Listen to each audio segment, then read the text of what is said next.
মাহে রমজান এত ফজিলত আল্লাহ রমজানে দিয়ে দিলেন। প্রিয় নবী বললেন, আমার উম্মত কেউ যদি মাহে রমজানে রোজা রাখে, রোজা যদি রাখে ঈমান ইহতিসাবের সাথে যদি রোজা রাখে এবং তারাবির নামাজ পড়ে, যথাযথ মর্যাদায় তারাবির নামাজ পড়ে, রাত জেগে জেগে যদি তারাবি পড়ে, তাহাজ্জুদ পড়ে, আমার উম্মত তোমরা শোনো, মায়ের পেট থেকে বের হয়ে আসা একটা সন্তান যেমন একেবারে নিষ্পাপ, মাহে রমজান শেষ হওয়ার আগে আমার উম্মতকে আল্লাহ ওই রকম নিষ্পাপ বানিয়ে দেবে। গুফিরা লাহু মা তাকাদ্দামা মিন যামবিহি, আমার রাসূল বললেন তার জীবনের সব গুনাহ মাফ মাফ মাফ মাফ। একসাথে বলা যাবে কি মারহাবা? একসাথে বলেন কি? মাফ। কি রাখলে? রোজা রাখলে। কিসের সাথে? ইমাম ইহতিসাবের সাথে। সুদের টাকা দিয়ে না, ঘুষের টাকা দিয়ে না, অন্যের মাল কেড়ে খাওয়ার টাকা দিয়ে রোজা রাখা যাবে না। কথা ঠিক আছে না? নি হালাল খাবার দিয়ে। যদি বলেন কি খাবার? হালাল খাবার। এ মুসলমান, হালাল খাবার দিয়ে রোজা রাখেন, হালাল খাবার দিয়ে ইফতার করেন, তারাবির নামাজ আদায় করেন। কয় রাকাত? 8 রাকাত না 20 রাকাত? 20 রাকাত। যারা 8 রাকাত বানাইলো ওরা নামাজ পড়, মসজিদে জুতা চোরও যায়। আমার ঢাকাতে আমার হাউজিং এর মসজিদ হাজার হাজার মুসল্লি হয়, 4 থেকে 5 হাজার মুসল্লি প্রত্যেক জুমায় হয়। বাজান, হাউজিং এর তো সব কোয়ালিটির মানুষ আছে, ধনী থেকে দরিদ্র সব ধরনের মানুষ এখানে আছে, বুজুর্গ থেকে দুষ্ট, কোনো কিছুই বাদ নাই। প্রত্যেক জুমাতে জুতা চুরি হয়, প্রত্যেক জুমাতে চুরি হয়, প্রত্যেক জুমাতে জুতা চুরি। তো জুতা যারা চুরি করে তারা চেষ্টা করে জুতা মোতা বেশি বিড়ি টিড়ি গাঁজা মাজা খায়। কথা ঠিক আছে না? ওরা নিয়ে ওই গুলিস্তানের ওই পারে নিয়ে জুতা বিচ্ছে দেয়। আর এই গুলিস্তানে একটা মার্কেট আছে, সুরাই মার্কেট। মার্কেটে সুরাই মার্কেট, মার্কেট আছে জাকাতের মার্কেট, কত কোয়ালিটির মার্কেট, সুরাই মার্কেট, জাকাতের মার্কেট। হ্যাঁ, মার্কেটের শেষ নেই। খয়রাতি মার্কেট, কত কোয়ালিটির মার্কেট। তো মনোযোগ দেন, কথা শুনবেন। প্রত্যেক জুমাতে জুতা চোর, প্রত্যেক জুমাতে। তো মসজিদে জুতা চোর আছে, নামাজ চোর আছে। কথা কন না কেন? হযরত ওমর তারাবির নামাজ চালু করলেন 10,000 সাহাবীর উপস্থিতিতে। 10,000 সাহাবীর উপস্থিতিতে তিনি তারাবি চালু করলেন 20 রাকাত। হযরত শাহজালাল ইয়ামানি দেশে আসলেন 750 বছর আগে। 360 জন আল্লাহর ওলি নিয়ে আসলেন। যদি তারাবির নামাজ 8 রাকাত হতো তাহলে হযরত শাহজালাল ইয়ামানি 360 জন আল্লাহর ওলি, তিনারা 8 রাকাত তারাবি এই জমিনে বাস্তবায়ন করিয়া যাইতো। তারা যেহেতু 20 রাকাত করছে, এ সিলেটের মুসলমান, হবিগঞ্জের মুসলমান, কি বানিয়েছুন না? বানিয়েছুন মুসলমান, তাহলে শুনে যাবেন আজ আমরা কারো ফতোয়া মানব না। শাহজালাল 360 আউলিয়াটাই ঠিক। এবার মক্কা মদিনা থেকেও যদি বড় হুজুর আসে তাকে মানা যাবে না, কারণ শাহজালালের জুতা টানার যোগ্যতাও হয় না। বলেন ঠিক কিনা? কোন সন্দেহ আছে? তেলের গাড়ি তেলে চলে, হাওয়ার গাড়ি হাওয়ায় উড়ে, বিনা তেলে চালাই গাড়ি নবী সুলাইমান, আমরা সেই মুসলমান। আল্লাহর ওলিরা যে ইসলাম আমাদের দেশে নিয়ে আসছে এটাই ঠিক ইসলাম। এই ইসলামে মারামারি নাই, কাটাকাটি নাই, রক্তপাত নাই, খুন খারাপি নাই, অন্যের মাল কেড়ে খাওয়া নাই, অন্যের সম্পদ মেরে খাওয়া নাই, অন্যের বাড়ি ভাঙা নাই, অন্যের বাড়িতে আগুন দেওয়া নাই, অন্যের সম্পদ চুরি করা নাই। কথা বল না কেন? এত সুন্দর ইসলাম আল্লাহর ওলিরা আমাদেরকে দিয়ে গেলেন। এটার নাম তাসাউফ, এটার নাম সুফিবাদ। তাসাউফের ইসলাম, তাসাউফের ইসলামের ভিতরে শুধু মহব্বত আর ভালোবাসা, আদব লেহাজ, আদব মহব্বত সাহস, এটা হচ্ছে তাসাউফের ইসলাম। রসুল প্রেম, নবী প্রেম, নবীর আদর্শ, আল্লাহর কোরআনের বিধান। খুব মনোযোগ দিয়ে শুনে যাবেন। মাহে রমজান আসলে তারাবি পড়বেন 20 রাকাত। কম কম পড়বেন না। আমার দেশে যারা তারাবির নামাজ 8 রাকাত বানাইতে চায় তাদের চিন্তা আমরা 8 রাকাত তারাবি বানাবো। আজ পর্যন্ত তারা একটা পতিতালয় বন্ধ করতে পারে নাই, কিন্তু নামাজ কমাইছে। আজ পর্যন্ত একটা পতিতালয় থেকে বের করে আইনে পতিতার সংখ্যা কমাইতে পারছে? তার এই সংখ্যা কমায় নাই, কিন্তু নামাজের সংখ্যা কমাই দিচ্ছে। কি কথা কন না কে? বুঝে যাবেন, বুঝে বুঝে তারপরে যাবেন। এগুলো হলো শয়তানি। একসাথে বলেন কি? শয়তানি, শতানি, শতানি। এগুলো মুসলমানদের ভিতরে ফাসাদ সৃষ্টিকারী। আল্লাহ ফাসাদ থেকে আমাদেরকে মুক্ত রাখুক, বলেন আমিন। অনেক বড় ফাসাদ, এটা অনেক বড় ফাসাদ। এদেশের কত যুবক তারাবির নামাজই পড়ে না। কথা আছে না ভাই? বহু মুসলমান নামাজই পড়ে না। এত চিন্তা হলো তোর 8 টাকা তার 20 টাকা, নামাজ না থাকলেই তো ভালো। এই চিন্তা করে যে নামাজ না থাকলেই তো ভালো। তোর 8 টাকা তার 20 টাকা নিয়ে ঝগড়া করুস কে? না থাকলেই বলে এটা বাদ দিয়ে দিই, তাও ভালো। ও নামাজই পড়ে না। মনোযোগ দেন। এই যে মাহে রমজান আসতেছে, একটা ফজিলত বর্ণনা করে দিয়ে যায়, খুব ইম্পর্টেন্ট। আল্লাহ রসুল বলেন, ও আমার উম্মত, তোমরা মাহে রমজানে যেটা আল্লাহর পথে ব্যয় করো, খরচা করো, আল্লাহ অন্য মাসে সেটারে 10 গুণ থেকে 70 গুণ, 70 থেকে 700 গুণ বাড়ায়। যেমন আপনি এখন দান করছেন, কি করছেন? দান করছেন 1 টাকা, তো আপনার আল্লাহ 1 থেকে 10, 10 থেকে 70, 70 থেকে 700 গুণ পর্যন্ত আল্লাহ বাড়াবে। কিন্তু মাহে রমজানে 1 টাকা দান করছেন, যদি ইখলাসের সাথে দেন, তাহলে কত গুণ যে বাড়াবে এটা আল্লাহ ছাড়া কেউ জানে না। না আসতে হয়ে গেছে, জোরে বলেন। বিগয়রি হিসাব, হিসাব ছাড়া। এখন কত গুণ যে আল্লাহ দিবে আল্লাহ ছাড়া কেউ জানে না। আল্লাহর নবী বলেন, হে আমার উম্মত, ইয়া আল্লাহ, হে আমার উম্মত, তোমরা শুনিয়া যাও। আমার উম্মত তোমরা শোনো, ও আমার উম্মত তোমরা শুনিয়া যাও। মাহে রমজানে তোমার রোজাদারকে তুমি ইফতার করাও, যদি সম্ভব হয় 1 বেলা দুধ দিয়ে করাও, যদি তা না পারো 1টা খেজুর দিয়ে করাও, যদি তা না পারো তাহলে 1 পেয়ালা পানি দিয়ে তোমার ভাইকে ইফতার করাও। যদি তুমি ইফতার করাইতে পারো তাহলে তোমার রোজা হোক বা না হোক, যারে ইফতার করাইলা তার রোজা হোক বা না হোক, আমার আল্লাহ কবুল রোজার সব তোমার আমল নামায় লিখে দিবে ইফতার করানোর কারণে। জোরে বলেন মারহাবা। আর যদি তুমি রোজাদারকে পেট পুড়ে খাবার খাওয়াও, তৃপ্তির সাথে যদি রোজাদারকে খাবার খাওয়াও, আল্লাহ নবী বললেন, তাহলে তোমরা গ্যারান্টি নিয়ে যাও, আমি কিয়ামতের ময়দানে তোমাকে হাউজে কাউসারের পানি পান করাবো। জোরে বলেন, জোরে জোরে চিৎকার মেরে বলেন আল্লাহু আকবার। কোন পানি? কোন পানি? হাউজে কাউসারের পানি। দুধের চাইতে সাদা, মধুর চাইতে মিষ্টি, মিষ্টির চাইতেও ঘেরান, এত চমৎকার পানি। নবীজি বললেন, কোন চোখ কখনো দেখে নাই, কোন জিহ্বা কখনো স্বাদ নিতে পারে নাই, এতই মজার পানি। একবার যদি আমার উম্মত পান করে, তাহলে শুনে রাখো, জান্নাতে যাওয়ার আগ পর্যন্ত পানির কথা মনে থাকবে না। ওই পানি আমি পান করাবো যদি আমার উম্মত রোজাদারকে তৃপ্তির সাথে খাবার খাওয়ায়, তৃপ্তির সাথে খাবার খাওয়ায়। আল্লাহ কবুল করুন, জোরে বলেন আমিন। আল্লাহ ডাক দিছে, হাবিব আপনি দেখেন নাকি, আপনি কি লক্ষ্য করেন না গো নবীজি, আসমান ও জমিনের ভিতরে ভূমণ্ডল নবমণ্ডলে যা কিছু আছে সব আমি আল্লাহকে সিজদা দেই।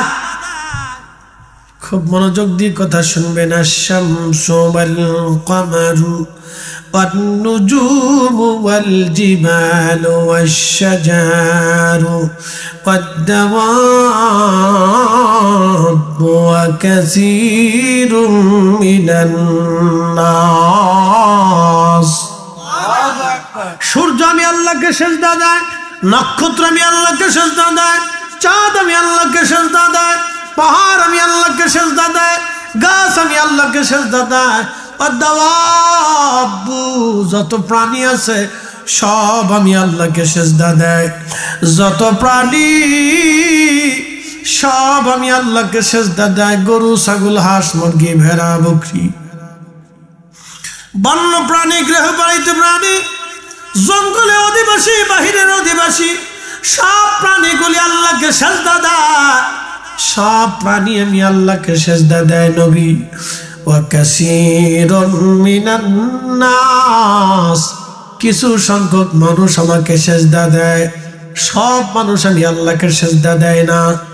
কিছু মানুষ পাথরের সামনে সেজদা দেয়, প্রতিমার সামনে সেজদা দেয়, সূর্যের সামনে সেজদা দেয়, সমুদ্রের সামনে সেজদা দেয়, গাছের সামনে সেজদা দেয়, পাহাড়ের সামনে সেজদা দেয়। সে যে পাথরের সামনে সেজদা দিল, ওই পাথর আল্লাহকে সেজদা দেয়। সে আগুনের সামনে সেজদা দিল, ওই আগুনও আল্লাহকে সেজদা দেয়।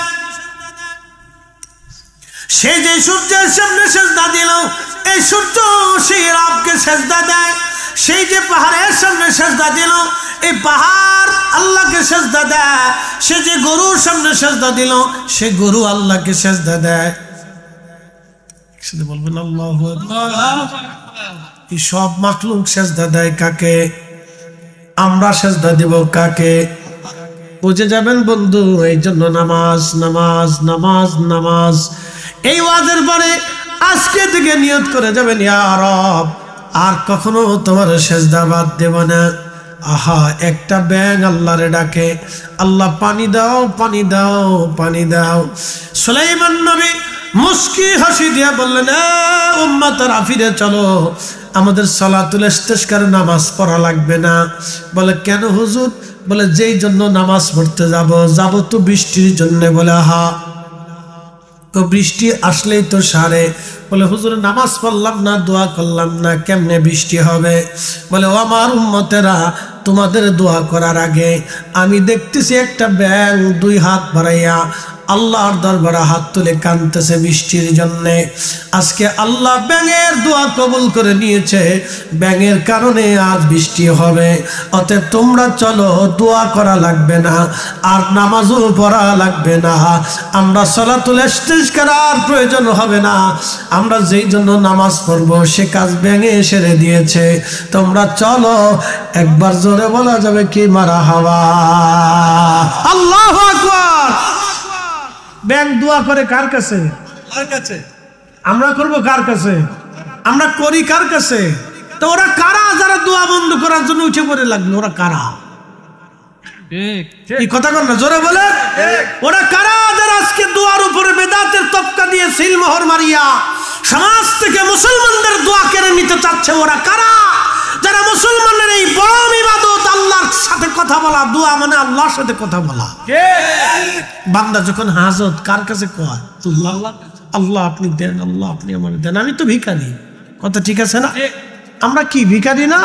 আমরা সবাই আল্লাহর দরবারে ভিখারি। তা আমরা চাবো তো আল্লাহর কাছে।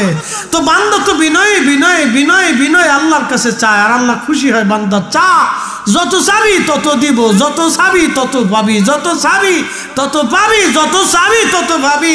ব্যাঙে চাইয়া বৃষ্টি নামাইলো, আর আমরা চাইলেই বেদাত হয়, আমরা হাত বাড়াইলেই বেদাত হয়।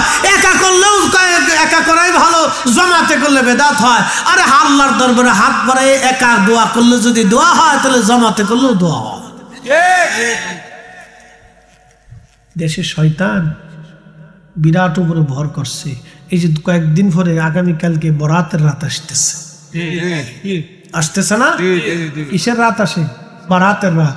দেখবেন এই বহু শয়তান বাপরে বাপ উঁচু পড়ে লাগছে, মসজিদ ঠেলা মেরে দাও, বন্ধ করে দাও, এ রাত্রে কিচ্ছু নাই, সব বেদাত। শয়তানের চিন্তা করে 1450 বছর আমি যা পারি নেই, ওরা টুপি মাথায় দিয়ে কাজ সেরে ফেলছে।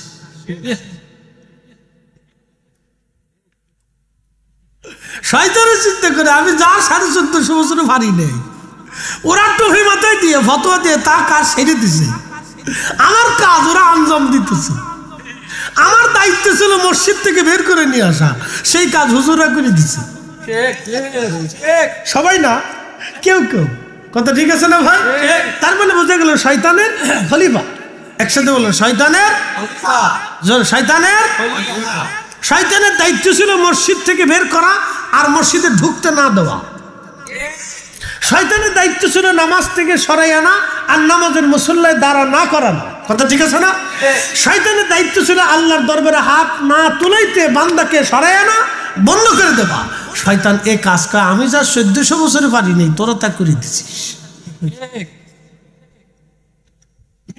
আপনাকে সূক্ষ্মভাবে বুঝতে হবে, আপনি বারাতের রাত্রে কার সামনে দাঁড়াবেন, কার দরবারে হাত তুলবেন, কার জিকির করবেন, কার তেলাওয়াত করবেন, আপনার কোরআনের তেলাওয়াত করবেন, কার দুরূদ পড়বেন, নবীর দুরূদ। কথা ঠিক আছে না?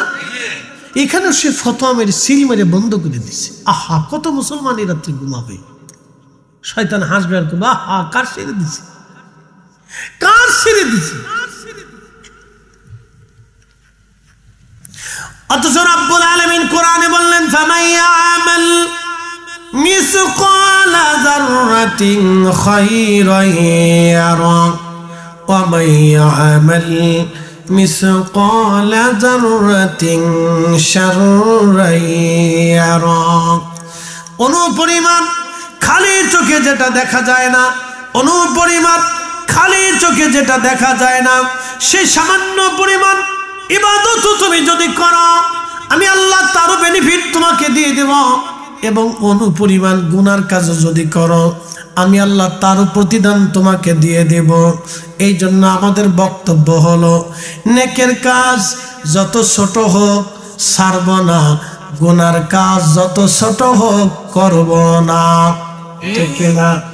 নেকের কাজ যত ছোট হোক ছাড়ব না, গুনার কাজ যত ছোট হোক করব না। মুসা আলাইহিস সালাম, হযরত ঈসা রুহুল্লাহ আলাইহিস সালাম একদিন পাহাড়ের পাশ দিয়ে যাচ্ছেন।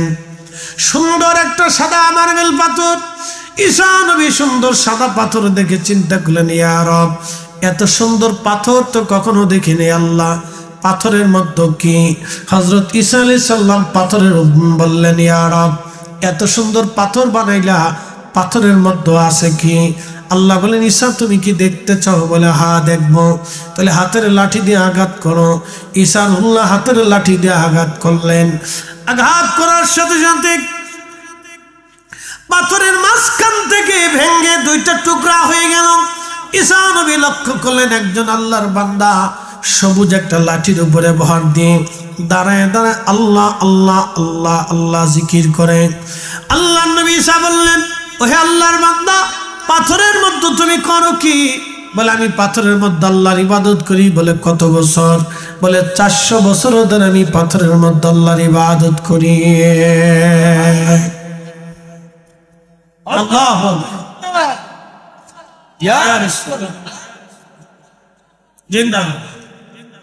মনোযোগ দেন।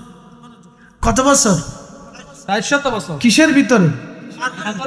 আল্লামা ইমাম সাবরি নুজহাতুল মাজালিসের মধ্যে তিনি লেখেন, 700 বছর পাথরের ভিতরে। এখন প্রশ্ন করতে পারেন, ফরিদে হুজুর, পাথরের ভিতরে মানুষ কি করে বাঁচে? অক্সিজেন নাই, হাইড্রোজেন নাইট্রোজেন কিচ্ছু নাই, সব মুক্ত, বাতাস নাই, কি করে সম্ভব? এখন আপনাকে প্রশ্ন করি, জবাব দিবেন, মুরগার ডিমের মধ্যে মুরগি বাঁচায় কে?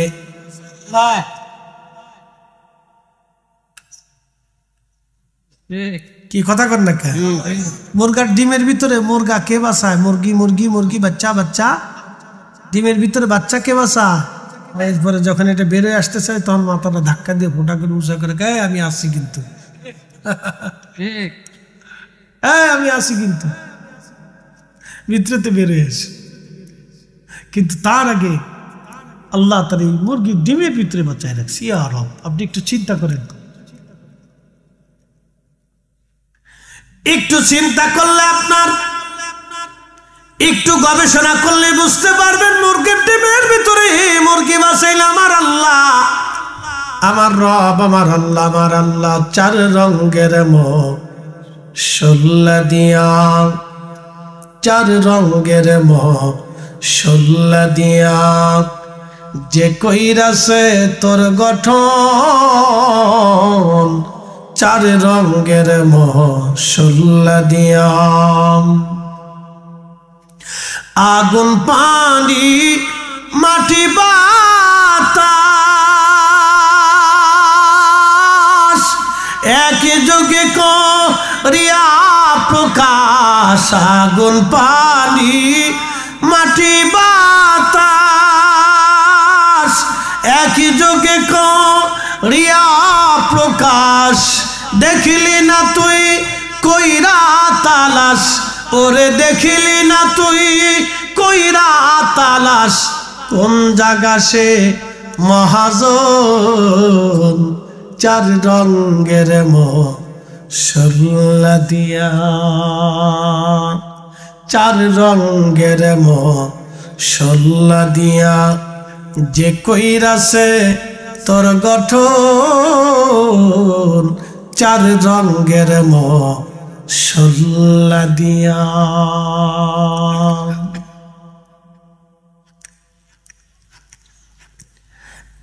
এর ঘোষপুরবাসী হযরত ঈসা রুহুল্লাহ ডাক দিলেন, আল্লাহর বান্দা 400 বছর ধরে তুমি পাথরের মধ্যে তুমি খাও কি? আল্লাহ তোমাকে খাওয়ায় কি? আল্লাহর বান্দা বললেন, হুজুর এই যে পাথরের ভিতরে আল্লাহ আঙ্গুর গাছ লাগায় রাখছে, আমার আল্লাহ এই আঙ্গুর খাওয়াইয়া খাওয়াইয়া আমার 400 বছর ধরে পাথরের ভিতরে ইবাদত করায়। মুজাহাতুল মাজালিসের ভিতরে হযরত আল্লামা ইমাম সাবুরি রাহিমাহুল্লাহ তিনি লিখতেছে, ঠিক তখনই সারহুল্লাহ ডাক দেখা, রাব্বি এর চাইতে মর্যাদাওয়ালা কোন বান্দা দুনিয়াতে আর আসেনি। আল্লাহ আল্লাহ আল্লাহ 400 বছর ধরে যিনি পাথরের মধ্যে ইবাদত করলেন, কোনো গুনাহ নাই, শুধু নেক আর নেক, নেক আর নেক, নেকি আর নেকি। রব্বুল আলামিন এমন বান্দা আসেনি। আর আল্লাহ ডাক দিলেন, ঈসা এর চাইতে দামি বান্দা আমি দুনিয়াতে বানাবো। বলে আল্লাহ তারা কারা? ঈসা নবীকে আল্লাহ বলেন, ঈসা রে তারা আমার আখিরি নবীর উম্মত। আল্লাহ কি কারণে তাদের এত মর্যাদা হবে রাব্বি? কোন কারণে তাদের এত দাম হবে? আল্লাহ ডাক দিয়ে বললেন, ঈসা এই জন্য আমি আল্লাহ তাদেরকে বিশেষ বিশেষ রাত দিয়ে দিব।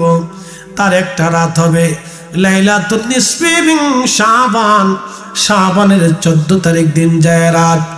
আমার আখেরি নবীর উম্মত একটা রাত্রে ইবাদত করলে আমি আল্লাহ আমার এই বান্দার 400 বছরের নেকির চাইতে বেশি নেকি আমি আমার বান্দার আমল নামায় আখেরি নবীর উম্মতের আমল নামায় দিয়ে দেব। একসাথে বলেন আরো জোরে। ত্রিভুবনের প্রিয় মুহাম্মদ, বলেন ত্রিভুবনের প্রিয় মুহাম্মদ এলো রে দুনিয়ায় রে সাগর আকাশ বাতাস আয় রে সাগর।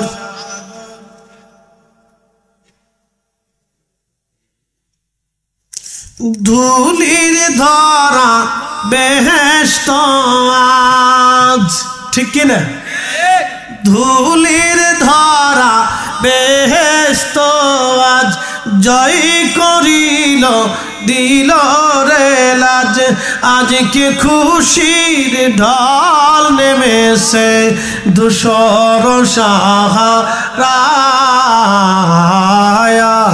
রে সাগর আকাশ বাতাস দেখবি যদি আয় রে সাগর আকাশ বাতাস যদি শুধু আমার নবী আখেরি নবীর উম্মত হওয়ার জন্য আমার রব আমার আল্লাহ এত মর্যাদা দিয়ে দিলেন। এক রাত বারাতের রাত আল্লাহ এই রাত্রে সব উম্মতকে মাফ করে দেয়, কিন্তু 2 শ্রেণীকে আল্লাহ মাফ করে না। 1 নম্বর যারা মুশরিক, যারা পাথরের সামনে সেজদা দেয়, প্রতিমার সামনে মাথা নত করে, গাছের সামনে সিজদা দেয়, আল্লাহ ব্যতীত অন্য কাউকে খোদা মনে করে, স্রষ্টা মনে করে, আল্লাহর সাথে শরীক স্থাপন করে। আল্লাহর নবী বললেন, ইমাম নুরউদ্দিন হায়সামি মাজমুউজ জাওয়ায়েদের ভিতরে বিশুদ্ধ সনদে তিনি লেখেন, আল্লাহ সবাইরে মাফ করে, কিন্তু মুশরিক আও মুশাহিদ এবং 2 নম্বরে যারা হিংসুটে হিংসা করে, হিংসা জোরে বলেন কি? আরো জোরে, জোর হয় না কেন? হিংসা জোরসে বলো। এই এক কারণে বাঙালি পিছিয়ে পড়ে দিচ্ছে। ঠিক। আমি সারা জীবনের আমার যত গবেষণা দেখছি শুধু হিংসা। বাঙালিদের আর কোনো দোষ নেই, এরা কাজ করে ভালো, কর্মটা আছে ভালো, শুধু হিংসা। একজন বিদেশ গেলে আরেকজনের ভালো লাগে না, এক ভাই পয়সাওয়ালা হলে আরেকজনের কাছে খারাপ লাগে, কথা ঠিক আছে না? একজনে ভালো খাইলে আরেকজনের কাছে হিংসা লাগে, এক দোকানদার ভালো বিক্রি করলে ওর পাশের দোকানদার হিংসা করে, এক গাড়ি চালক ভালো রুজি করলে আরেকজনে হিংসা করে। এই শুধু হিংসার কারণে এ জাতির পরিবর্তন হইল না, তকদিরের পরিবর্তন হয়নি, শুধু হিংসা, শুধু হিংসা। এই বাঙালি জাতির ভিতরে শুধু হিংসা, এই কারণে এদের তকদিরের পরিবর্তন হলো। বিরাট বড় হিংসা, হিংসার কারণে কেউ ভালো কাজ করতে পারে, বিরাট হিংসা, অনেক বড় হিংসা। আপনি চলে যান ইউরোপে, পাবেন না হিংসা। তারা কাজ করে সময় পায় না, একজন আরেকজনের পিছনে লাগে না। 4 দোকানে বসলে এ জাতি শুধু সমালোচনা করতে থাকে, আলোচনা সমালোচনা, বাপ রে বাপ। মনে হয় যে বিশিষ্ট রাজনীতিবিদ, ইসলামিক চিন্তাবিদ, এরপরে মুফতি আজম, সাইকুল হাদিস সব 4 দোকানে বসে থাকে। অর্থনীতিবিদ একবারে বুজুর্গ, সুফি সাধক, শাহ সুফি, কি কথা না, নাম দিছি শাহ সুফি। তার জীবনে কোনো গুনাহ নাই, খালি সবার সমালোচনা করতে থাকে। একমাত্র সে বোঝে আমি ছাড়া সব ঠিক, আমি একা ঠিক আছি। এ জাতির ভাগ্যের পরিবর্তন হলো শুধু হিংসার কারণে। আল্লাহর নবী বলেন, উম্মত সবার ক্ষমা হয়, কিন্তু মুশাহিদ হিংসুটের বরাতের রাত্রে কোনো মুক্তি নাই, ক্ষমা নাই, আল্লাহ তারে মাফ করে না। হিংসা, এই জন্য হিংসা থেকে আমাদেরকে বের হয়ে আসতে হবে। কেউ যদি ভালো খায় তাহলে আপনি দোয়া করেন যে আল্লাহ তুমি তারে ভালো রিজিক দিছো, আমারও রিজিক দাও। কারো জমিনে যদি ভালো ধান হয় তাহলে আপনি তার জন্য দোয়া করেন, আল্লাহ তুমি তারে ভালো ধান দিছো, তুমি আমারও ভালো ধান দাও। কি কথা ঠিক আছে না ভাই? দোয়া করেন, দোয়া করেন, হিংসা করেন। হিংসা থেকে বের হয়ে আসতে হবে, সবাইকে হিংসা থেকে বের হয়ে আসতে হবে। এই যে হিংসার রাজনীতি শুরু হয়েছে, আজও পর্যন্ত যায়নি। রাজনীতির ভিতরে হিংসা, ধর্মীয়গতভাবে হিংসা, বিরাট বড় হিংসা, হিংসা হিংসি চলতেছে। ফিরালির ভিতরে হিংসা, গাড়ি চালকদের হিংসা, ব্যবসায়িকদের হিংসা, শ্রমিকদের হিংসা, কৃষকদের হিংসা, গ্রামে গ্রামে হিংসা, পাড়ায় পাড়ায় হিংসা, ভাই বোনে হিংসা, ভাইয়ে ভাইয়ে হিংসা, আত্মীয় স্বজনে হিংসা। তাহলে বোঝা গেল বরাতের রাত্রে ক্ষমা পাওয়ার লোক খুব কম আছে। কথা কন লেখা বোঝা গেল বরাতের রাত্রে ক্ষমা পাওয়ার লোক খুব কম আছে হিংসাটার কারণে। হিংসা, জোরে বলেন কি? হিংসা। আরো জোরে বলেন কি? হিংসা, হিংসা, হিংসা।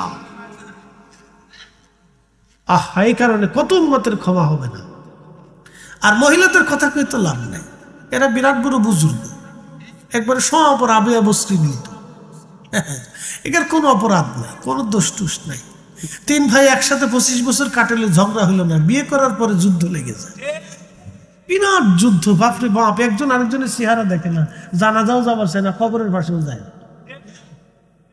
এই জন্য মহিলারা সব রাবিয়া বস্ত্রী, আমি তাকে দোষ টোষ দিব না। এই ভিডিও শুনবে তো, এখানে এই জন্য তাদের দোষ টোষ দেওয়ার দরকার নাই। তারা খুব নিষ্পাপ ভালো লোক, আল্লাহ তাদেরকে ভালো রাখুক, আমরা দোয়া করি, ঠিক আছে না? দোয়া করি আল্লাহ তাদেরকে ভালো রাখুক। সব রাবিয়া মুসলিম মতো, কোনো অপরাধ নাই, কোনো অপরাধ নাই। শুধু অপরাধ হলে ফান খাওয়ার বেডি, যে ফান খায় আর খালি গ্রাম বেড়ে ঘুরে বেড়ায়, আর খালি এই বেডির সাথে এই বেডি, ওই বেডির সাথে ওই বেডি, ওই পাড়া ওই পাড়া, ওই পাড়া ওই পাড়া, দুনিয়ার কিসে গাইতে থাকে। হিংসা, খুব মারাত্মক হিংসা। মহিলাদের হিংসা এতই পরিমাণে যে একজন ভালো একটা শাড়ি পরলেও হিংসা করে। কি কথা ঠিক আছে না ভাই? খালি হিংসা। যদি আপনি আপনার বউয়ের সামনে অন্য বেটির প্রশংসা করেন তা আপনার জান শেষ।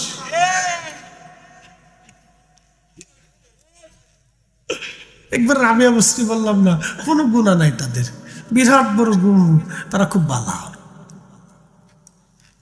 যদি খালি একবার আপনার স্ত্রীর সামনে অন্য বেটির প্রশংসা করেন তো শেষ। তো একবারে মরার একদিন পর্যন্ত আপনার এই খোঁটা শুনতেই হবে। তাহলে আপনি তৈরি থাকেন, লিখিতভাবে নিয়ে নেন যে মরার একদিন পর্যন্ত মনে আমাকে একটা শুনতেই হবে। প্রস্তুতি নিয়ে থাকবেন, মাথা ঠান্ডা রাখবেন, শুনবেন আর হাসবেন, আর কিছু করতে পারবেন না। হিংসা, কথা কন না কেন, ঠিক কিনা? হিংসা। আল্লাহ হিংসার কারণে এই বারাতের রাত্রে কত মানুষকে আল্লাহ মাফ করবে না, তার হিসাব নাই। হিংসা। আপনি জানেন কত দামি রাত?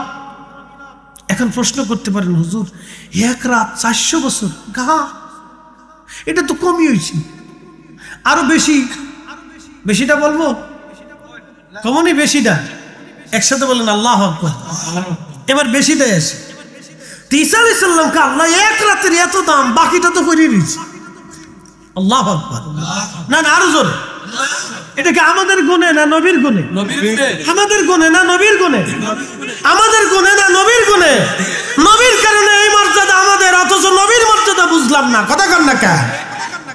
নবীর শান ইজ্জত আজমতে গেলে অনেকের শরীরে চুলকানি আসে, অ্যালার্জি বেরাম আসে।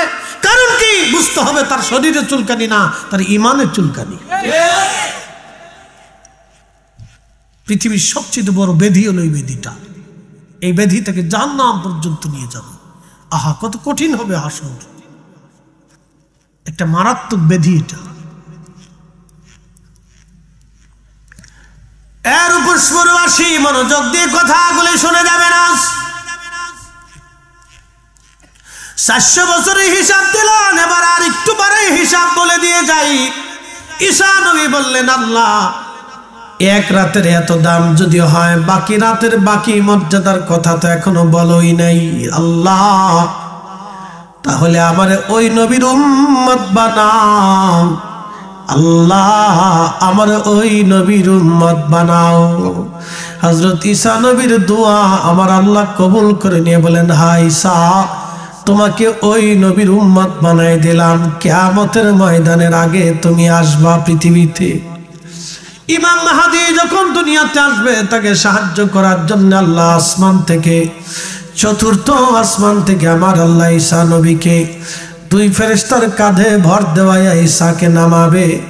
বর্তমান সিরিয়া নাম, আগে নাম ছিল শাম। এই শামের কোন এক সাদা মসজিদ, এটা বাইতুল আকসার আশেপাশে হতে পারে, সাদা একটা মসজিদের উপরে তাকে নামানো হবে। ওখান থেকে ঈসা রুহুল্লাহ মার্চ করে মুসলমান নিয়ে বাইতুল্লাহতে আসবে। ইমাম মাহদী আলাইহিস সালাতু ওয়াস সালাম বাইতুল্লাহে দাঁড়ানো থাকবে। নামাজের সময় ঘনিয়ে যাবে। ঈসা নবী বাইতুল্লাহতে হেরেমের মধ্যে তিনি ঢুকবেন। কাবা শরীফের সামনে হযরত ইমাম মাহদী দাঁড়ানো। ইমাম মাহদী জায়নামার মুসল্লা থেকে সরে এসে বলবেন, আপনি আল্লাহর নবী ছিলেন, জলিল কদর রাসূল ছিলেন, অতএব আপনি এই নবীর উম্মত হয়ে পৃথিবীতে আসছেন। ওগো ঈসা রুহুল্লাহ, আপনি আজকে হেরেমে নামাজ পড়াবেন, আমরা সব মুসলমান আপনার পিছনে নামাজ পড়ব। ঈসা নবী ডাক দেবেন, ও মাহদী, ইমাম মাহদী, আমি ঈসা রুহুল্লাহ যদিও রসুল ছিলাম, নবী ছিলাম, কিতাবধারী রসুল ছিলাম, কিন্তু এই উম্মতের মর্যাদা দেখে আমি উম্মত হওয়ার বাসনা নিয়ে এসেছি। আমি এই উম্মতের মর্যাদা দেখে এই উম্মত হওয়ার বাসনা নিয়ে দোয়া করেছি, আল্লাহ কবুল করেছে। আল্লাহ আমাকে পৃথিবীর শেষ প্রান্তে তোমার সাহায্যের জন্য দুনিয়াতে পাঠাইলো আমার আল্লাহ। ওগো মাহদী, আমি উম্মতের ইমাম হওয়ার জন্য আসি নাই। মাহদী, তুমি নামাজ পড়াবা, আমি এই উম্মতের ইমামের পিছনে নামাজ পড়ার জন্য এসেছি। আজকে আমি মুসল্লি হব, তুমি না ইমাম হবা। চিৎকার মেরে বলেন আল্লাহু আকবার। এই একসাথে বলেন আল্লাহু আকবার।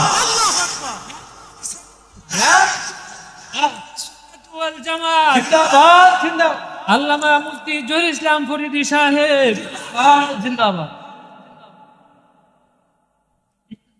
আল্লাহকে যে পাইতে চায় হযরতকে ভালোবেসে আরশ কুরসি লৌহ কলম না চাইতেই পেয়েছে সে।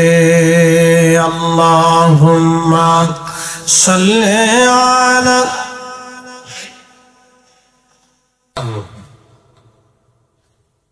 হযরত ঈসা নবী। আমি একটা ফজিলত আপনাদেরকে শোনাইলাম, এই 12 রাত্রের ফজিলত। এবার শুনে যান, আমি আপনাদেরকে আগামীকাল জুমা, এই জুমার একটা ফজিলত শোনাই। আল্লাহর হাবিব বলেন, ও আমার উম্মতেরা, আমার 16 লক্ষ নবী দুনিয়া থেকে চলে গেছে, 1,24,000 নবী গেল, 313 জন রাসূল গেল। কোন রাসূলকে আল্লাহ জুমা দেয় নাই, কোন উম্মতকে আল্লাহ জুমা দেয় নাই। হে ইমানদার, যখন জুমার নামাজের আজান পড়ে যায় তখন তোমরা ব্যবসা বাণিজ্য, বেচা বিক্রি, লেনা দেনা সব ছেড়ে দাও। সব দুনিয়ার সব এক পাশে রেখে দিয়ে তোমরা জুমার জন্য রওনা করো। ফাসাউ ইলা যিকরিল্লাহি ওয়া যারুল বাই যালিকুম খায়রুল লাকুম ইন কুনতুম তা'লামুন। এই ইমানদার, জুমার নামাজে চলে আসো, দেরি করবা না, বাড়িতে থাকবা না, ব্যবসা বাণিজ্য ছেড়ে দাও, লেনা দেনা ছেড়ে দাও, কাজকর্ম ছেড়ে দাও, আহা কেনা বেচা ছেড়ে দাও, সব ছেড়ে দি তুমি নামাজের জন্য রওনা করো। সহিহ সুনান তিরমিজিতে বিশুদ্ধ সনদে নবী বলতেছেন, আমার উম্মত যখন জুমার নামাজের জন্য রেডি হবা, গোসল করলা, পাক সাফ হয়ে উত্তম পোশাক পরে রওনা করবা। মনে রাখবেন, আমি জুমার দিনে যে পোশাক পরি, ওয়াজে সেই পোশাক পরি, ঈদের দিনে সেই পোশাক আমি পরি। আমি সবসময় উত্তম পোশাক পরার চেষ্টা করি, নর্মাল পোশাক আমি কখনো পরি না। জুমার দিনেও যে পোশাক, মাহফিলেও সেই পোশাক, ঈদের দিনেও আমি সেই পোশাক পরি। উত্তম পোশাক পরি 3 অবস্থায়, মাহফিলে উত্তম পোশাক পরি, জুমার দিনেও উত্তম পোশাক পরি, এবং ঈদের দিনেও আমি উত্তম পোশাক পরি। আল্লাহর নবী বললেন, জুমার দিন দিনের সর্দার, মুসলমানদের ঈদের দিন, খুশির দিন। জুমার দিনে সুন্দর পোশাক পরবেন, পোশাক পরিয়া সুগন্ধি লাগাইয়া ওযু গোসল পাকসা বইয়া রওনা করবেন আদবের সাথে। আল্লাহর নবী বললেন, ও আমার উম্মত, আমার জুমার দিনের একটা ফজিলত তোমরা শুনে নাও। ফজিলতটা হলো, আমার উম্মত ওই আদবের সাথে মসজিদে আসবে। জুমার দিনে ইমামের পাশাপাশি এসে, মসজিদের কাছাকাছি ইমামের পাশাপাশি বসবে, অথবা মসজিদে আদবের সাথে বসবে, আদবের সাথে খুতবা শুনবে, ধীর স্থিরতার সাথে জুমার নামাজ আদায় করবে। নামাজ শেষ করে আমার উম্মত স্থিরতার সাথে ধীরে ধীরে ধীরে ধীরে পায়ে হেঁটে যাবে, পায়ে হেঁটে আবার আদবের সাথে বাড়ি চলে আসবে। আল্লাহর নবী বলেন, আমার উম্মত প্রত্যেক কদমে কদমে 1 বছর ইবাদত করলে যে নেকি হবে, 1 বছর রোজা রাখলে যেই নেকি হবে, প্রত্যেক কদমে কদমে আমার রব, আমার আল্লাহ। জোরে জোরে জোরে জোরে জোরে, প্রত্যেক কদমে কদমে 1 বছরের নফল, 1 বছরের ইবাদত, 1 বছরের রোজা, 1 বছরের ইবাদত, 1 বছরের রোজা, প্রত্যেক কদমে কদমে কদমে কদমে আল্লাহ লিখে দেবেন। বাড়ি থেকে মসজিদে, মসজিদ থেকে বাড়ি আসা পর্যন্ত প্রত্যেক কদমে কদমে আমার রব, আমার আল্লাহ নেকি লিখে দেবে, নেকি নেকি নেকি নেকি। এখন আপনারে তো বরাতের হিসাব দিলাম 400 বছর, এবার জুমার দিনের হিসাব দিয়ে যায়। বাড়ি থেকে পায়ে হেঁটে যদি 1000 কদম লাগে আপনার, তাহলে 1000 বছর। আসতে যদি 1000 কদম হয়, তাহলে আরো 1000 বছর, যাইতে যদি 500 কদম হয় 500 বছর, আসতে যদি আরো 500, 1000 বছর, যাইতে যদি 200 কদম হয়, আবার আসতে 200, 400 বছরের সওয়াব। শুধু জুমার মসজিদে যাবেন আর আসবেন, হাঁটার মধ্যে সওয়াব পাবেন। প্রত্যেক কদমে 1 বছরের নেকি হাঁটার মধ্যেই পেয়ে যাবেন। বাকি নেকি তো বললামই না। একসাথে বলেন না মারহাবা। হ্যাঁ হ্যাঁ, জোরে জোরে আল্লাহু আকবার। আমাদের গুণে না নবীর গুণে? জোরে বলেন, আরো জোরে, জোরসে বলো।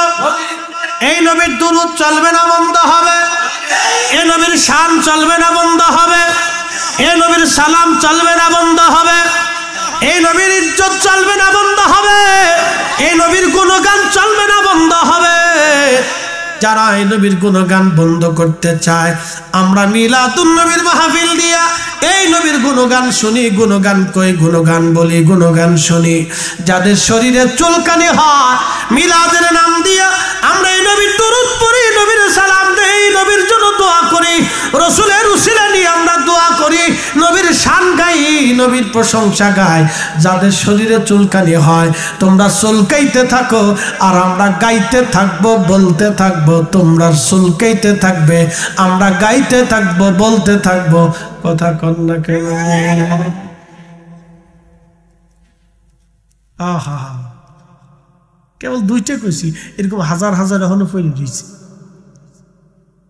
শুধু নবীর কারণে। কথা ঠিক আছে না?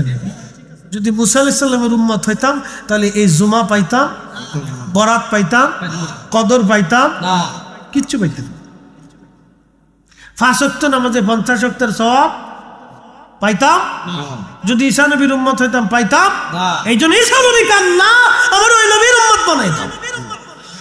জোরে জোরে জোরে জোরে। তাহলে আমাদের দাম কত? কত দাম? কত দাম? সুদ খাওয়ার জন্য, ঘুষ খাওয়ার জন্য, বিড়ি খাওয়ার জন্য, অন্য সম্পদ মারার জন্য, অন্যায় করার জন্য? না না না, আল্লাহ রসুলের আদর্শকে নিজের বুকে ধারণ করার জন্য। কথা বলে ঠিক কিনা? প্রিয় উপস্থিতি, অনেক কথা অল্পতে সারছি। ওয়াজ শুনলে কি লাভ, করলে কি লাভ? লাভ হবে তার আমলে, আমলেও লাভ হবে না নবী প্রেম না থাকলে দিলে। নবী প্রেম থাকলে দিলে লাভ হবে কম আমলে। সুপারিশ করবে নবী রোজ হাসরের ময়দানে। জ্ঞানী যারা বুঝে তারা শুধু ইশারায়, নাদানের বুঝাইতে পারে আছে কে কোথায়। জ্ঞানীর মতো জ্ঞানী হলে অল্প কথাই বুঝে, কচুর মতো কচু হলে অল্প জালে সিজে।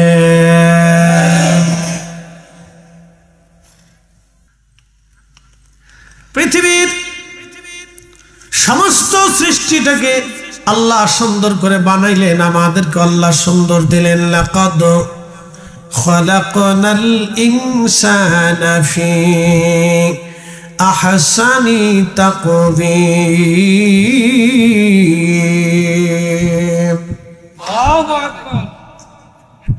রব্বুল আলামিন আমাদেরকে বেশি সুন্দর করে সৃষ্টি করলেন। দুনিয়ার যত জাতি সত্তা বানাইলেন, সব জাতি সত্তা থেকে আল্লাহ আমাদেরকে আলাদা করলেন, সৌন্দর্য দিলেন। আল্লাহ আমাদেরকে মানুষ রূপে দুনিয়াতে বানাইলেন, অনেক সুন্দর বানাইলেন। আমার আল্লাহ বললেন সুন্দর অবয়ব দিয়া আমি মানব জাতিকে সৃষ্টি করলাম। আদম আলাইহিস সালামকে যখন আল্লাহ বানাইতেছিলেন, তখন আমার আল্লাহ নিজের কুদরতি হাত দিয়া হযরত আদমের স্ট্রাকচার আল্লাহ তৈরি করেছেন। আদমের এই সুন্দর অবয়ব দেহ আমার আল্লাহ নিজের হাতে গঠন করেছেন। একবার জোরে বলা যাবে কে মারহাবা? আমাদের এই গঠন কার পছন্দ? একসাথে বলেন, আরো জোরে। আমাদের এই গঠন প্রণালী কার পছন্দ? আমার এই হাত, নখ, চোখ, কান, নাক, পা, দেহ, অঙ্গ প্রত্যঙ্গ সব আল্লাহর পছন্দের। আল্লাহ নিজের কুদরতি হাতে এটা গঠন করছে। নিজের কুদরতি হাতে আল্লাহ রাব্বুল আলামিন এগুলি তৈরি করছেন, আমাদেরকে গঠন করছে। করে এই জন্য বলছে লাকাদ কানা লাকাদ খালাকনাল ইনসানা ফি আহসানি তাকওয়িম। তোমাদেরকে সুন্দর অবয়ব দিয়ে আমি আল্লাহ সৃষ্টি করেছি। রব্বুল আলামিন আমাদের সৌন্দর্য দিলেন। এই সৌন্দর্য আমার রব আমাদেরকে আল্লাহ দিলেন। আপনি ছোট্টকালে একরকম ছিলেন, যত বয়স হয় আপনার ভিন্নতা আসতে লাগলো, আপনার চেহারার ভিন্নতা আসে, আপনার স্বাস্থ্যের ভিন্নতা আসে। যত দিন যায় যত দিন যায় যত দিন যায় যত দিন যায় যত দিন যায় যত দিন যেতে লাগলো, আপনি তত দিন যেতে লাগলো, যত দিন যেতে লাগলো, যত দিন যেতে লাগলো, তত আপনার পরিবর্তন আসতে লাগলো, চেঞ্জ হতে লাগলো, পরিবর্তন আসতে লাগলো, চেঞ্জ হতে লাগলো। যত দিন যায় আপনার পরিবর্তন হয়, চেঞ্জ হয়। একসময় আপনি বৃদ্ধ হয়ে গেলেন। আল্লাহ আল্লাহ, তার মানে অর্থ হলো আমাদের বডির চেহারা স্বাস্থ্য আমাদের নিয়ন্ত্রণে নাই। এই সব কিছু আমার রব আমার আল্লাহর নিয়ন্ত্রণে। কথা বলেন ঠিক কিনা? এর উপর পুরবাসী মনোযোগ দিয়ে শুনে যাবেন। যেহেতু এশার নামাজের পরপরই আমার সময়, আমি আমার সময় এসে গেছে, আপনারাও এসে গেছেন। আমাদের পরবর্তী বক্তব্য সময় মতো এসে যাবে। আমার দায়িত্ব আপনাদেরকে বুঝিয়ে যাওয়া, কেন পৃথিবীতে আল্লাহ আমাদেরকে বানাইলেন, কেন আদর করে আল্লাহ বানাইলেন। আল্লাহ বানাইলেন কত জাতি, হইল না তার প্রেম প্রীতি, ঠিক কিনা? অবশেষে মানুষ বানায় প্রেমের কারণে, প্রেমের ডরি বান্ধরে মা দিনার শোনে। বাবুই পাখি একটা পাখি বাসা বানায়। কি বানায়? বাবুই পাখি বাসা বানায়। আপনি তার বাসাটার কাছে যা দেখবেন, এত সুন্দর করে সুরূপন ভাবে সে বাসা বানাইলো। বাসার ভিতরে পানি যায় না, রৌদ্র যায় না, বাতাস ঢুকে না, একেবারে নিশ্চিন্ত ভাবে কত চমৎকার করে বাবুই বাসা বানাইলো। ভিতরে আবার তালা তালা রুম রুম করে বানাইলো, যেন শত্রুর আক্রমণ থেকে রক্ষা হতে পারে। আচ্ছা বলেন তো, এই বাবুই পাখির বাসা বানানোর কৌশল কি আমরা শিখাইলাম না আল্লাহ দিছে? মনোযোগ দিয়ে কথা শুনবেন। আমাদের দেশে বলে কাঠ ঠোকরা একটা পাখি আছে, আছে না? ওটা কি বলে আপনাদের দেশে? কাঠ ঠোকরা। আচ্ছা, কাঠ ঠোকরার মুখের মধ্যে দেখবেন কত শক্ত মজবুত, সে টুকরায় টুকরায় কাঠ ছিদ্র করে।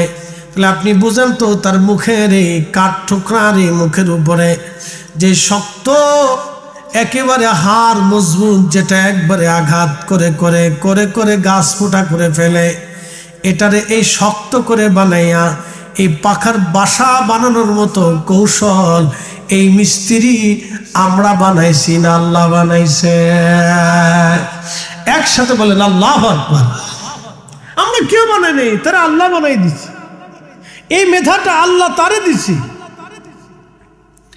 একটা মুরগি ডিমের উপরে 22 দিন তা দেয়, 22 দিন পর্যন্ত ডিমের উপরে বসে থাকে। এই সময় সে পর্যাপ্ত পানি খায় না, খাবার খায় না, ডিমের উপরে ভাই মুরগিটা বসে থাকে। এখন প্রশ্ন করি, জবাব দেবেন। ডিমের উপরে মুরগিটা বসে থাকে 22 দিন, তার বাচ্চা ফুটাইতে হবে, বাচ্চা লালন পালন করতে হবে, বাচ্চারে খাওয়াইতে হবে। এই বিদ্যা আমরা দিছি না আল্লাহ দিছে? আল্লাহ আল্লাহ আল্লাহ। এই জন্য আল্লাহ বললেন, ফাবি আই আলা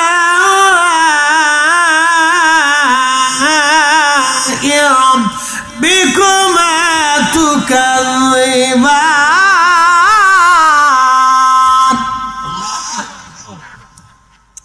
হে মানুষ আর জিন, তোমরা বলো আল্লাহর দেওয়া কোন কোন নিয়ামত তোমরা অস্বীকার করবা? তোমরা বলো আল্লাহর দেওয়া কোন কোন নিয়ামত অস্বীকার করবা? তোমরা বলো। একটা কুকুর 50 কিলোমিটার দূরে যদি গরু মরে যায় অথবা কোনো প্রাণী মরে যায়, তার গন্ধ ছড়ায়, অথবা 50 কিলোমিটার দূরেও যদি কোথাও রান্না বান্না খাওয়া দাওয়া শুরু হয়, তাহলে 50 মাইল দূর থেকে কুকুরের নাকে ঘিরান লাগে। এই ঘিরানটা বাতাসের মাধ্যমে আমরা পৌঁছাই না, আল্লাহ পৌঁছায়। কুকুরের নাকে রাডার কি আমরা দিছি না আল্লাহ দিছে? আল্লাহু আকবার। একটা মশা বাসে কতদিন?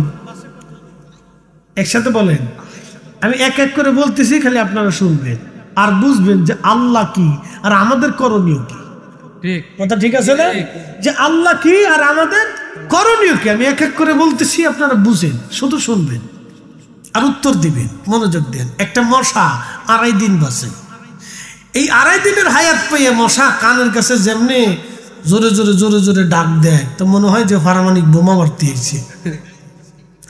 আর যদি 50 বছর হায়াত পাইতো, তাহলে আপনার আর মশারিও থাকতো না দেশে, মশারি তো কোলাইতে পারতেন না। কথা ঠিক আছে না? দাবরাই ধরে ডাকাইতের মতো এসে আপনার ঘরের তে এসে রক্ত শুষে গিয়ে খাই চলে যেত। দিবি নাকি? দিতে হবে। আল্লাহ তারা 2.5 দিন হায়াত দিচ্ছে।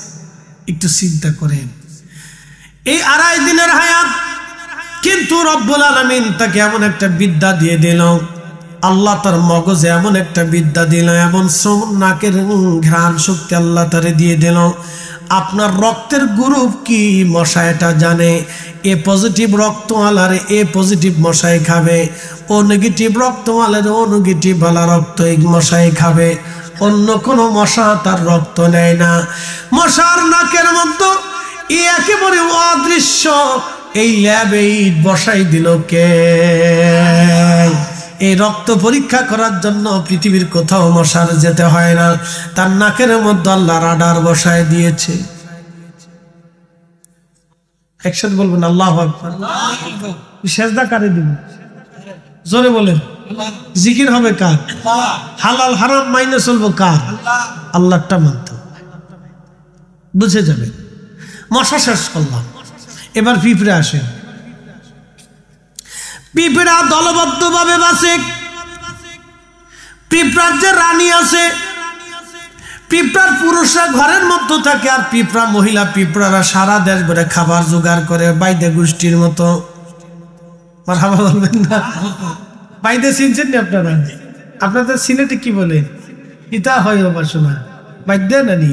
আচ্ছা ঠিক আছে, ওই তো ইনশাল্লাহ। তো বাইদ দিয়ে আমাদের ফরিদপুরেও কে বাইদ দিয়ে। তো এই বাদিয়ারা দেখবেন পুরুষরা অনেক সময় ঘরের মধ্যে থেকে বেটিরা কাজ করে বেড়ায়। তো পিঁপড়ার মহিলারা সারা দেশ ভরে খাবার জোগাড় করে, আর পুরুষরা ঘরের ভিতরে থাকে। কি আল্লাহ কৌশল! ইয়া রাব। মহিলারা রাজা, বেটারা প্রজা। এই জন্য আমাদের দেশে মুসলমান জাতির ভিতরে আল্লাহ পুরুষদেরকে রাজা বানাইছে, নারীদেরকে রানী বানাইছে। রানী যদি রাজা হইতে চায় আর রাজা যদি রানী হয়ে যায়, তাহলে বুঝবেন যে এ দেশে আর শান্তি নেই, দেশ শেষ।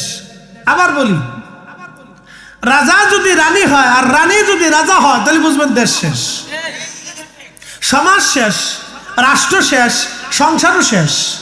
আল্লাহর নবী বলেন, উম্মত তোমরা শুনে নাও, কিয়ামত কবে হবে?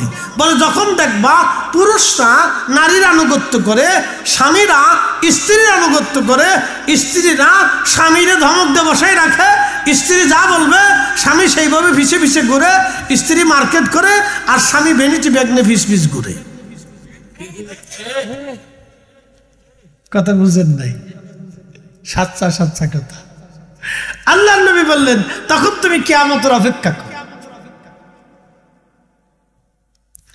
নারীরা মার্কেট করবে, পুরুষরা ফিস ফিস বেনিফিট ব্যাগ নিয়ে ম্যাডামের ফিসে থাকবে। হোম মিনিস্টার, মিনিস্টারের নাম কি? Home minister. বিরাট বড় পাওয়ার। বাংলাদেশের সবচেয়ে বেশি পাওয়ারফুল হলো হোম মিনিস্টার। প্রধানমন্ত্রীর ভ্যালু নেই, রাষ্ট্রপতির ভ্যালু নেই, প্রধান সেনাপতির এখানে কোনো ভ্যালু টেলু নেই। হোম মিনিস্টারের যে পাওয়ার, প্রধান বিচারপতির ভ্যালু নেই, হোম মিনিস্টারের বিরাট বড় পাওয়ার। বাংলাদেশের সবচেয়ে বেশি পাওয়ার হচ্ছে হোম মিনিস্টার। উনি যা বলবেন তাই, কথা শুনতেই হবে আপনাকে। নাম হচ্ছে হোম মিনিস্টার। আল্লাহ নবী বলেন, উম্মত হোম মিনিস্টার যদি পাওয়ারফুল হয়ে যায় আর সাধারণ মিনিস্টার যখন একবারে নিম্ন পর্যায়ে চলে যায়, তখন বুঝবা কিয়ামত চলে আসতেছে। অপেক্ষা করো কিয়ামতের। এর পুষ্পরবাসী মনোযোগ দিয়ে শুনে যাবেন।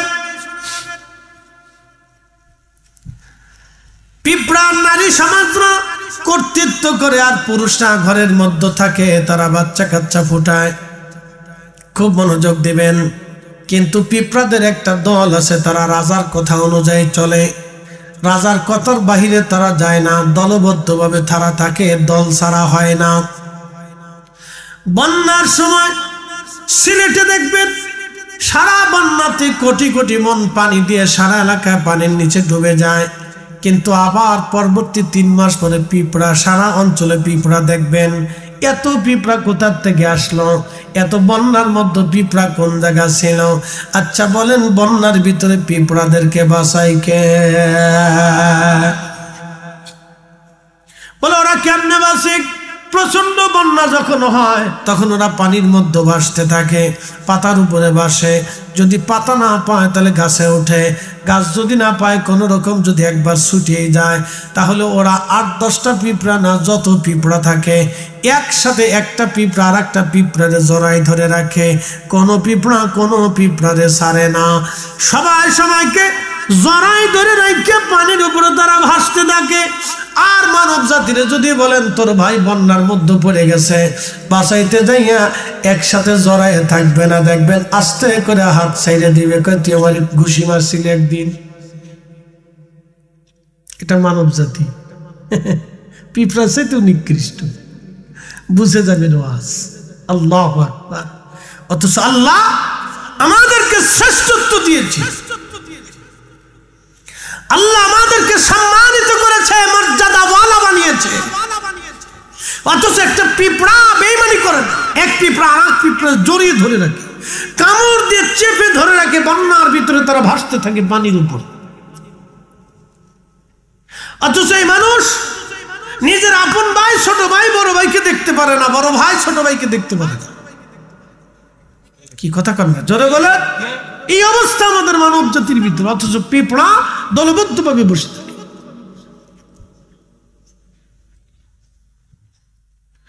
আর পুষ্পরবাসী মনোযোগ দিবেন। পিঁপড়ার গল্প শোনাইলাম, মশার কাহিনী শোনাইলাম। বন্ধু আমার, এক একটা প্রাণী এরকম আল্লাহ আমাদেরকে, প্রত্যেকটা প্রাণীর ভিতরে আল্লাহ গুণাবলী দিচ্ছেন, প্রত্যেকটা প্রাণীর মধ্যে আল্লাহ গুণাবলী দিয়েছেন, গুণ দিয়ে দিয়েছেন, ভালোবাসা দিয়েছেন। আহা, মনোযোগ দিয়ে শুনবেন। আপনারা দেখেন ব্যাঙ যখন ডাকে তখন বুঝবেন আল্লাহর আকাশ থেকে বৃষ্টি আসবে। কারণ ব্যাঙ যখন ডাকে তখন শুধু ব্যাঙ ডাকে না, সে আল্লাহকে বলতে থাকে, ইয়া রব, আপনি আমার মাখলুক বানাইছেন, পানি কেন দিবেন না, পানি দেন। খুব মনোযোগ দেন। হুজুর দলিল কি? হ্যাঁ, দলিল দিয়ে যায়। ব্যাঙ যখন ডাকে বুঝবেন আল্লাহর আকাশ থেকে বৃষ্টি আসবে। এর উপস্পুরের মুসলমান, আপনি ভাবেন শুধু আপনি কান্নাকাটি করেন, আবার আল্লাহর না, আল্লাহ সৃষ্টি ব্যাঙ ডাকাডাকি করে। দেখবেন আপনার ওই যে ব্যাঙের কথা বলছিলাম, এরকম প্রত্যেকটা প্রাণীর কথা আমি আপনাদেরকে শোনাই দিয়ে যাই। বলে হুজুর কেন শোনাইতেছেন? এখান থেকে অনেক কিছু শিখার আমাদের আছে। আল্লাহ কোরআনে বললেন, ওয়াতাফাক্কারুনা ফি খালকিস সামাওয়াতি ওয়াল আরদ, আসমান জমিনের মধ্যে যা কিছু আছে সব কিছু নিয়ে তুমি ফিকির করো, চিন্তা করো, গবেষণা করো, তাহলে আমি রব কি জিনিস তুমি জানতে পারবা। চিৎকার মেরে জোরে বলেন আল্লাহু আকবার। কখনো তোমাকে যদি ভুলি, হেদায়েতের আলো জেলে নিয় কাছে তুলি, ঠাই দিও প্রিয়তম অগো, ঠাই দিও প্রিয়তম অগো মহিয়ান, তুমি রহমান, তুমি মেহেরবান। অন্ধ গায়ে না শুধু তোমারি গুণগান, বুঝেও বুঝে না তবু শান, তুমি রহমান তুমি মেহেরবান। হযরত সুলাইমানের জমানাতে বৃষ্টি হয় না, পানির অভাবে কষ্ট হয়। দেখবেন প্রচন্ড গরমের সময় সিলেটে বৃষ্টি হয়। গত বছর সিলেটে বৃষ্টি হলো, কিন্তু সারা বাংলাদেশে বৃষ্টি নাই। প্রচন্ড গরমে আমাদের উত্তর দক্ষিণ বঙ্গগলিতে সলাতুল ইস্তেসকা পড়লো হাজার হাজার, কিন্তু একটা সলাতুল ইস্তেসকার নামাজের পরে একটা জায়গাও বৃষ্টি হইল না। তার মানে দোয়া কবুল হইল না। কথা কর না কেন? দোয়া কবুল হইল না। হাজার হাজার নামাজ পড়েছে, কবুল হয়নি। তার মানে অর্থ হলো আমাদের হাতের ভিতরে ময়লা জমে গেছে। ঠিক, আমাদের হাতের ভিতর কি জমে গেছে? ময়লা জমে গেছে। দেখেন ব্যাঙে কেমনে দোয়া করে, আজকে ব্যাঙের দোয়া শিখে। ইয়া আল্লাহ। ইমাম ইবনে কাসির আল বিদায়া ওয়ান নিহায়ার মধ্যে লিখতেছেন, সুলাইমানের উম্মতরা ডাক দিয়ে বলল, হুজুর বৃষ্টির অভাবে আমাদের কষ্ট হয়, নবী গো বৃষ্টির বড় দরকার, পানির বড় দরকার, আমাদের কষ্ট হয়। সুলাইমান আলাইহিস সালাম বললেন, তাহলে এক কাজ করো, বৃষ্টি যেহেতু লাগবে তাহলে তোমরা বৃষ্টির জন্য আসো, আমরা একসাথে সালাতুল ইস্তিসকা পড়ি। সালাতুল ইস্তিসকার নামাজ পড়ি। সমস্ত উম্মত নিয়ে সুলাইমান আলাইহিস সালাম রওনা করলেন। কিছু দূর যাওয়ার পরে সুলাইমান নবী দেখতেছে একটা ব্যাঙ তার নিচের দুই পায়ের উপরে ভর দিয়ে সামনের দুইটা পা বলেন আর হাত বলেন, এই ব্যাঙ ওই হাত দুইটা আসমানে বাড়াই দিয়ে আল্লাহর দরবারে কাঁদে আর বলে, আল্লাহ আল্লাহ মাখলুক বানাইছো, ব্যাঙ বানাইছো, পানি ছাড়া তো বাঁচতে পারি না। আল্লাহ আল্লাহ মাখলুক বানাইছো, পানি ছাড়া আমাদের কষ্ট হয়। আল্লাহ বৃষ্টির অভাবে পানি না থাকায় কষ্ট হইতেছে। আল্লাহ আমি ব্যাঙ দোয়া করি, তুমি বৃষ্টি দিয়ে দাও। আল্লাহ পানি দাও, আল্লাহ পানি দাও, আল্লাহ পানি দাও। একসাথে বলেন আরো জোরে। দোয়া করে কে? এই বলা পান, তোরা ব্যাঙ মারিস না কিন্তু, ঠিক আছে? গিরগিটি ফিটাইতা, গিরগিটি মারবা, কিন্তু ব্যাঙ ফিটাইতা না। ব্যাঙ আল্লাহর বাধ্য প্রাণী। একসাথে বল মারহাবা। ব্যাঙ আল্লাহর কি বাধ্য প্রাণী, ব্যাঙ মারবেন না কিন্তু কখনো। ব্যাঙ এক আল্লাহর বাধ্য প্রাণী। বলে ব্যাঙ আল্লাহর বাধ্য প্রাণী কেমন? হযরতে ইব্রাহিম খলিলুল্লাহকে আগুনের মধ্যে ফালানোর পরে ব্যাঙ আস্তে করে পিছুটা ঘুরাইয়া ছোট ছোট করে পেশাব সারে। আল্লাহ ডাক দিলেন, ব্যাঙ পেশাব করো কেন? ব্যাঙ বলে, ইয়া রাব্বি ইব্রাহিমের আগুন নিবাই। আল্লাহ ডাক দিল, রে ব্যাঙ তোর পেশাবে কি আগুন আর নিবেনি? ব্যাঙ বলে, হা রাব্বি আমি জানি আমার এই সামান্য পেশাবে এত বড় আগুন নিবে না।